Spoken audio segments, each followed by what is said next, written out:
дар водии 14 феврали соли 1993 гурӯҳи террористии наҳзатӣ бо роҳбарии Саъдиддин Рустамов ва Резвон Содиров шӯрои инқилоби исломии Қаротегинро таъсис доданд, ки дар он қоидаҳои ифротиро ҷорӣ карданд.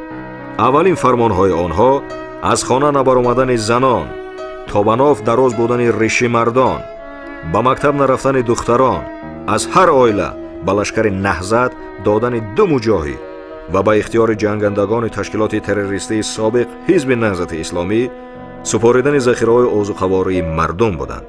аз номи ташкилоти таъсискардаи наҳзатиҳо ва аз мазмуни фармонҳои аввалинашон маълум буд, ки онҳо барои Тоҷикистон чӣ навъи давлату давлатдории иртиҷоиро бунёд кардан мехоҳанд. роҳбарии сиёсӣ ба истилоҳ давлати исломии Қаротегин ба дӯши яке аз шогирдони асосии Саид Абдуллои Нурӣ Саъдиддин Рустамов гузошта шуд, ки бо лақаби Шайх Саъдиддин ва Домулло Саъдиддин маълум буд. ӯ дар асл ҳамон сокини деҳаи қазноки ҷамоати Нусратлоҳ махсуми ноҳияи Рашт Рустамов Саъдиддин Темурович мебошад, ки маълумоти миёна надошта солҳои шӯравӣ ҳамчун мулобаша дар назди ифротгароёни водии Фарғона чанд муддат ба таври ғайриқонунӣ дарсҳои динии ифротӣ гирифта буд. пас аз шикасти давлати худсохти наҳзатиҳо ӯ солҳо дар кишварҳои Афғонистон ва Эрон зиндагӣ карда.